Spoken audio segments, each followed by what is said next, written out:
Good afternoon to all of you. सगळ्यांना good afternoon once again. चला next point आपल्याला बघायचा आहे, law of conservation of momentum. Law of conservation of momentum. Law of conservation of momentum.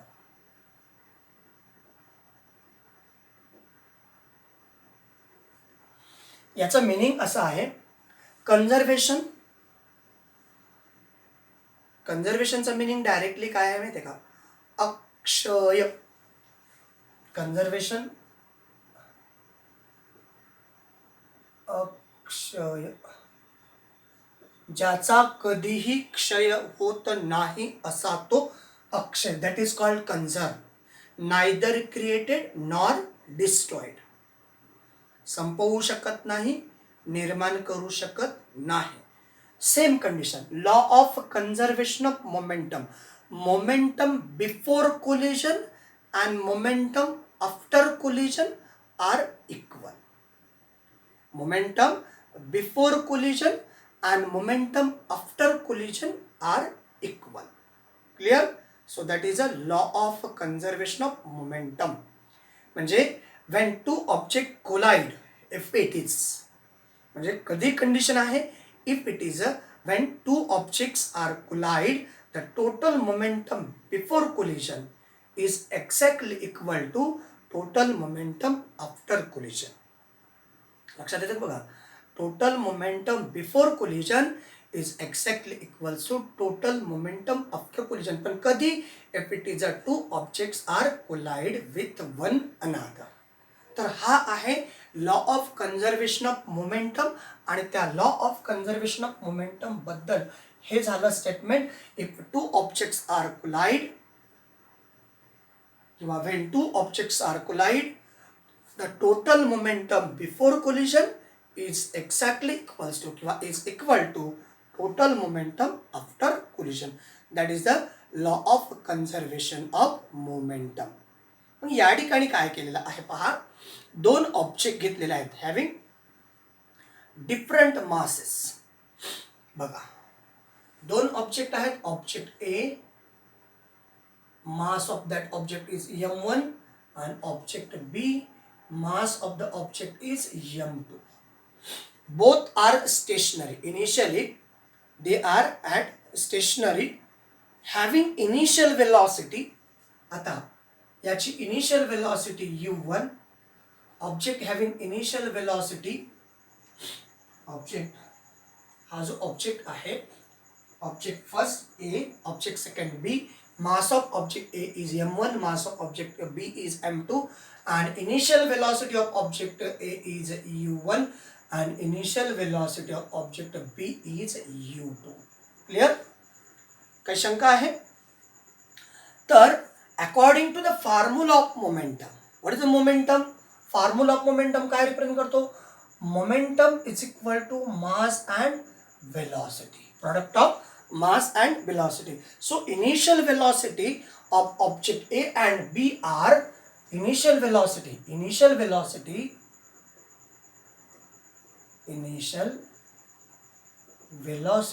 of object A काय आहे? Momentum is equals to initial velocity of the object ए.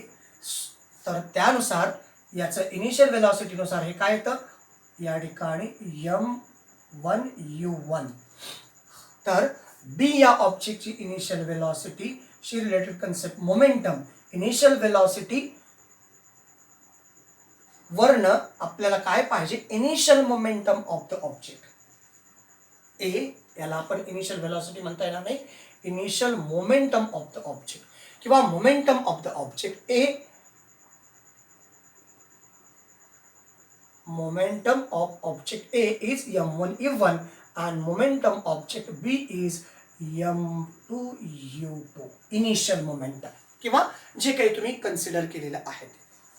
जर तुम्ही consider करत असाल, if we consider mass of the object is A is m1 and initial velocity जर e1 असेल, so that is a initial momentum. Initial momentum of object A is m1 e1 and initial momentum of object B is m2 u2. Now suppose these two objects are collide. These two objects are collide with one another. These two objects are collide with one another. This one and this one are collide with one another. These two are object which collide with one another, and that time this object is moves that direction. This one is a A, it is a B. These two are moves to that direction. Now after collision, masses remains, but the velocity is to be changed. So mass of A is m1 and velocity after collision, velocity of that one is v1, and mass of the object is m2, velocity after collision velocity is v2. But action and reaction are equal and opposite. A is acting on the force on B, but the direction of A is opposite. बरोबर आहे ना? Momentum of B after collision, momentum of B इथं काय झाला, हे दोन एकामेकावरती collide झाले. Momentum of B after collision, momentum after collision. लक्षात घ्या, थोडंसं सिस्टमॅटिकली सांगतो परत एक वेळेस. मोमेंटम आफ्टर कोलिजन, एचं मोमेंटम काय येईल आफ्टर कोलिजन, ऑब्जेक्ट एचं मोमेंटम m1 v1 आणि ऑब्जेक्ट बीचं मोमेंटम काय येईल, object बीचं momentum m2 v2. Clear? आता ही जरी प्रोसेस होत असली तर प्रॉब्लेम मात्र एवढाच आहे. Problem according to the Newton's third law of motion, काय Newton's third law, action of one object is created for forward direction and reaction of that object observe a reverse direction. So what happen here, F2 is equal to F1 but it is a minus. आपण F1 force apply केला या object वरती, तर तो त्याच्यापासून त्याच डायरेक्शनने move होईल, पण हा जो ऑब्जेक्ट आहे हा तो बॅकवर्ड डायरेक्शनला मूव्ह होईल. हा झाला त्याच्या पद्धतीनं मूव्ह झाला. So force exerted on that object is as it is, but the force exerted on the A object is, असं इमॅजिन करा. याच्यावरती आपण F1 नावाचा फोर्स अप्लाय केलाय, याच्यावरती F2 नावाचा, आदळल्यानंतर F2 नावाचा फोर्स आहे. मुद्दा लक्षात घ्या. याच्यातला फोर्स म्हणजे हा मोशन मध्ये आहे आणि हा याच्यावरती आदळल्यानंतर याच्यावरती ऍक्ट, हा जो याच्यावरती ऍक्ट होणारा जो फोर्स आहे याच्यावरती क्रिया कुठल्या डायरेक्शन मिळेल, अपोजिट डायरेक्शनने. हा तर फॉरवर्ड डायरेक्शनने मूव्ह होणार आहे, याच्यामध्ये कुठलाही चेंज होणार नाही, पण याच्यावरती जो फोर्स ऍक्ट होणार आहे तो अपोजिट डायरेक्शनने. हा जो फोर्स आहे हा अपोजिट डायरेक्शनने झालेला आहे. Therefore we write here minus sign. Clear? आलं का? मग आता आपल्याला माहित आहे force is equal to father is equal to, what is that, father is equal to ma, and this equation is converted into F1 is equal to m1 a1 and F2 is equals to m2 a2. फक्त इथं जास्त महत्वाचं आहे force कोणता आहे, कोणी act केला. मुद्दा लक्षात घ्या. बघा, according to the Newton's third law of motion, A object जो आहे always exert equal force. A हा always exert equal force on B.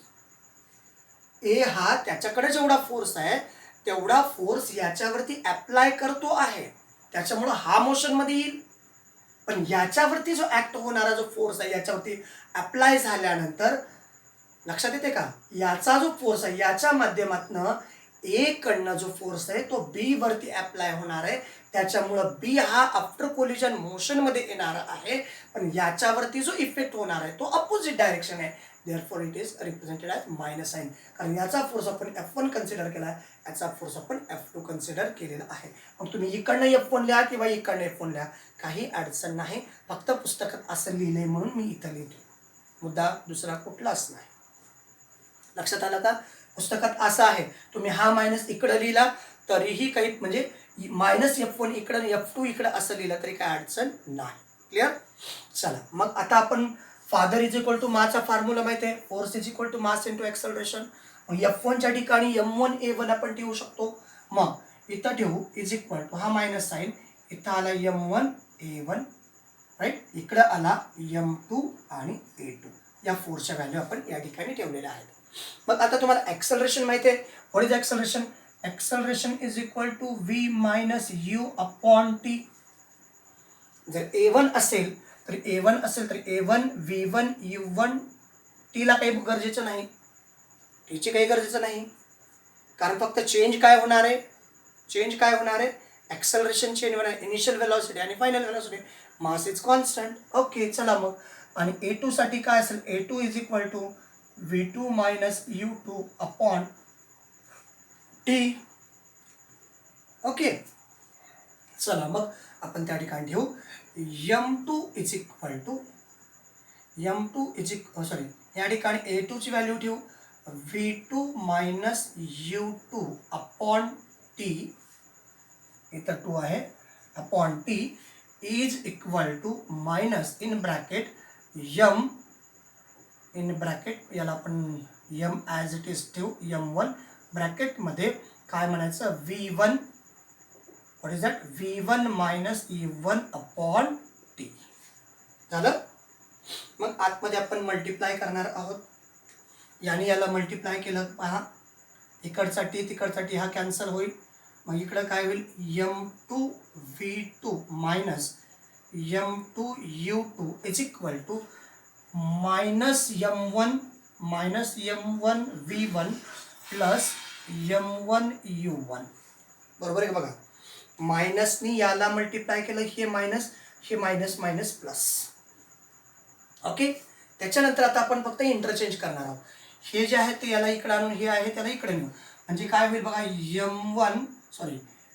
M2 V2 plus M1 V1 is equal to काय बघा, M2 U2 plus M1 U1. आलं का लक्षात? येतपर्यंत पहा, M2 V2 plus M1 V1 is equal to M2 U2 plus M1 U1. मुद्दा clear झाला? मग हे काय झालं, टोटल फायनल मोमेंटम, बरोबर ना, magnitude of total final momentum, it is a total final momentum is equal to total initial momentum. Clear? हे दोन्ही कसे आहेत, इक्वल.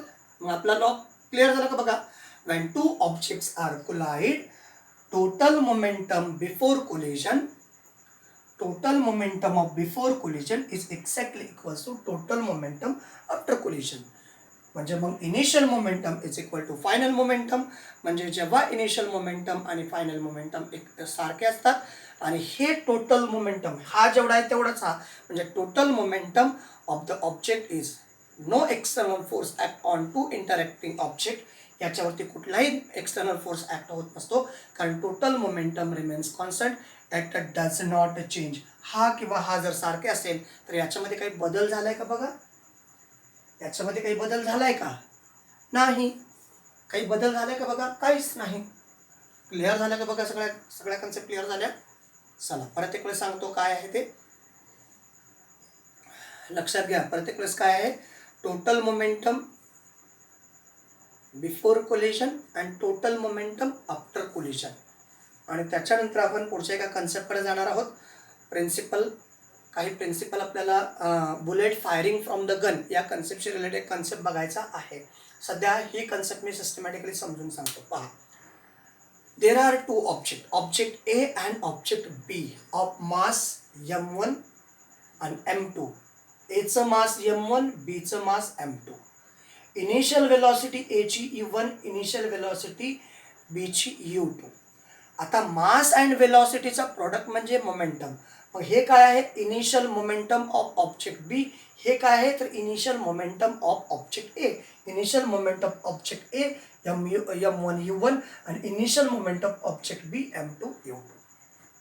इनिशियल वेलॉसिटी आहे. जेव्हा हे दोघं कोलाइड होतील तेव्हा यांच्या वेलॉसिटीमध्ये चेंज होणार आहे.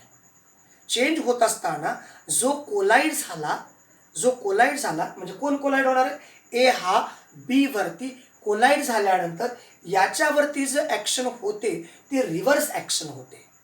म्हणजे याच्यावरचा जो फोर्स आहे तो रिव्हर्स फोर्स.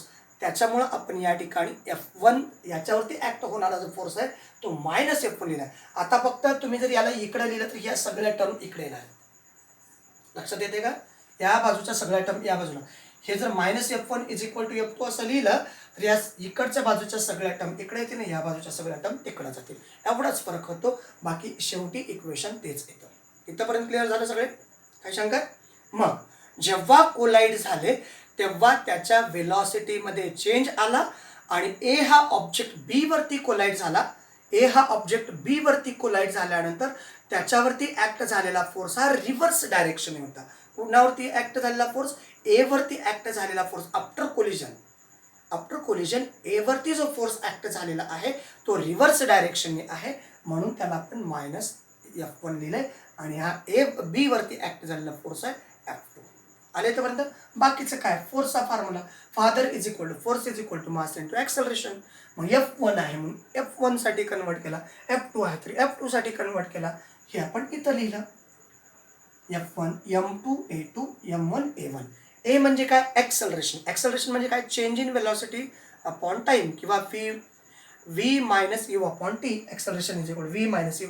मग तो सुद्धा काय, a1 आणि a2 साठी कन्वर्ट केला, v1 minus u1 upon T. Time दोन्ही ठिकाणी सेम आहे. a2 is equal to v2 minus u2 upon T. या दोन व्हॅल्यू या ठिकाणी ठेवलेल्या आहेत. इकडसाठी कॅन्सल होईल, कारण हा जर इकडे आला तर टी कॅन्सल होऊन जाणार आहेत.